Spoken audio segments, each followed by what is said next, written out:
देवशयनी एकादशी की कथा।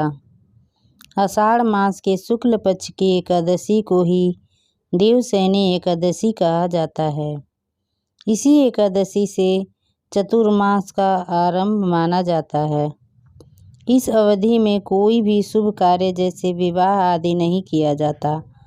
मान्यता है कि इस दिन से भगवान श्री हरि विष्णु क्षीर सागर में शयन करते हैं और फिर 4 मास बाद उन्हें उठाया जाता है।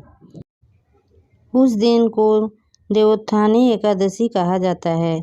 इस बीच के अंतराल को ही चतुर्मास कहा गया है। देवशयनी एकादशी को देवशयनी महा एकादशी, ठोली एकादशी तेलुगु, हरिदेवशयनी, पद्मनाभा शयनी तथा प्रबोधनी एकादशी भी कहा जाता है। देवशयनी एकादशी व्रत कथा। धर्मराज युधिष्ठिर ने कहा, हे केशव, आषाढ़ शुक्ल एकादशी का क्या नाम है?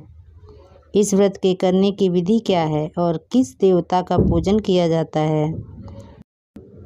श्री कृष्ण कहने लगे कि हे युधिष्ठिर, जिस कथा को ब्रह्मा जी ने नारद जी से कहा था वही मैं तुमसे कहता हूँ।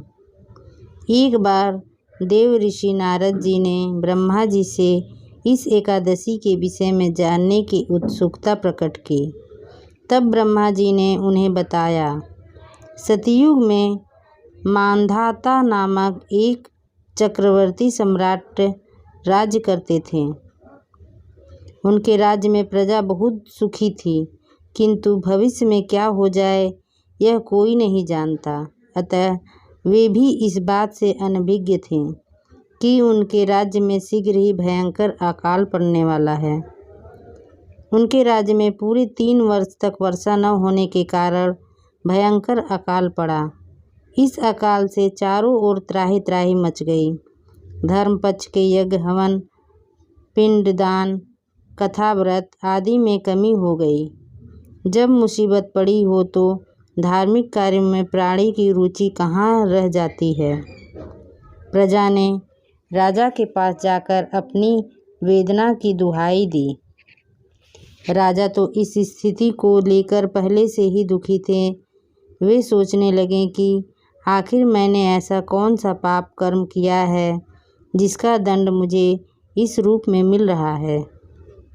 फिर इस कष्ट से मुक्ति पाने का कोई साधन करने के उद्देश्य से राजा सेना को लेकर जंगल की ओर चल दिए। वहाँ विचरण करते करते एक दिन वे ब्रह्मा जी के पुत्र अंगिरा ऋषि के आश्रम में पहुँचे और उन्हें साष्टांग प्रणाम किया। ऋषिवर ने आशीर्वचनोपरांत कुशल क्षेम पूछा। फिर जंगल में विचरने व अपने आश्रम में आने का प्रयोजन जानना चाहा। तब राजा ने हाथ जोड़कर कहा, महात्मन, सभी प्रकार से धर्म का पालन करता हुआ भी मैं अपने राज्य में दुर्भिक्ष का दृश्य देख रहा हूँ।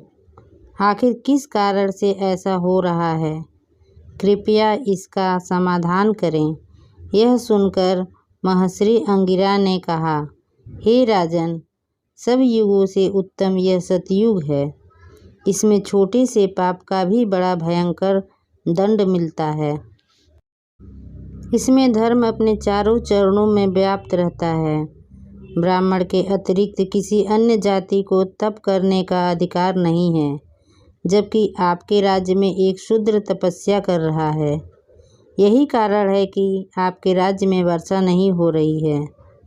जब तक वह काल को प्राप्त नहीं होगा तब तक यह दुर्भिक्ष शांत नहीं होगा। दुर्भिक्ष की शांति उसे मारने से ही संभव है, किंतु राजा का हृदय एक नर अपराध शूद्र तपस्वी का समन करने को तैयार नहीं हुआ। उन्होंने कहा, हे देव, मैं उस निरपराध को मार दूं? यह बात मेरा मन स्वीकार नहीं कर रहा है। कृपा करके आप कोई और उपाय बताएं। महर्षि अंगिरा ने बताया, आषाढ़ माह के शुक्ल पक्ष की एकादशी का व्रत करें। इस व्रत के प्रभाव से अवश्य ही वर्षा होगी। राजा अपने राज्य की राजधानी लौट आए और चारों वर्णों सहित पद्मा एकादशी का विधि पूर्वक व्रत किया। व्रत के प्रभाव से उनके राज्य में मूसलाधार वर्षा हुई और पूरा राज्य धन धान्य से परिपूर्ण हो गया। ब्रह्मा वैवर्त पुराण में देवशयनी एकादशी के विशेष महात्म्य का वर्णन किया गया है। इस व्रत से प्राणी की समस्त मनोकामनाएं पूर्ण होती है। भगवान विष्णु कहाँ चले जाते हैं? निद्रा लेने। कई लोग सोचते होंगे कि भगवान विष्णु क्षीर सागर में सोने चले जाते हैं, परंतु वहाँ तो वे रहते ही नहीं हैं, तो फिर कहीं जाने का कोई सवाल ही नहीं। तब फिर सोने कहाँ जाते हैं? महादानी राजा बलि के यहाँ 4 मास निवास करते हैं भगवान विष्णु। भगवान ने वामन रूप में बलि से 3 पग धरती मांगकर संपूर्ण धरती नाप दी थी। बाद में उन्होंने बाली से अमरता का आशीर्वाद देकर उसे पाताल लोक का राजा बनाकर वरदान मांगने को कहा था। अपने वरदान में बाली ने श्री हरि विष्णु से उनके यहाँ रहने का वरदान मांग लिया था। इसलिए प्रभु 4 माह बाली के यहाँ सोने चले जाते हैं। चतुर्मास वास्तव में सन्यासियों द्वारा समाज को मार्गदर्शन करने का समय है। आम आदमी इन 4 महीनों में अगर केवल सत्य ही बोले तो भी उसे अपने अंदर आध्यात्मिक प्रकाश दृष्टिगत होगा। इन 4 मासों में कोई भी मंगल कार्य जैसे विवाह, नवीन गृह प्रवेश आदि नहीं किया जाता है। ऐसा क्यों? तो इसके पीछे सिर्फ यही कारण है कि आप पूरी तरह से ईश्वर की भक्ति में डूबे रहें, सिर्फ ईश्वर की पूजा अर्चना करें।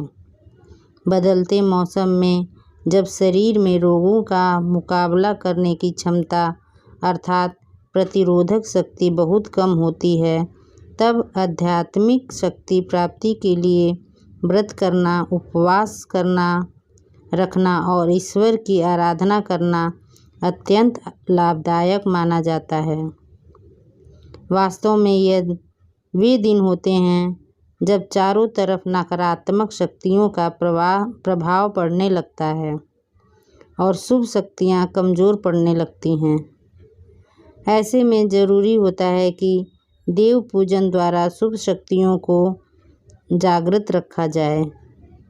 देव प्रबोधिनी एकादशी से देवता के उठने के साथ ही शुभ शक्तियाँ प्रभावी हो जाती हैं और नकारात्मक शक्तियाँ क्षीण होने लगती हैं। देवशयनी एकादशी के दिन भगवान श्री हरि विष्णु क्षीर सागर में योग निद्रा में जाते हैं।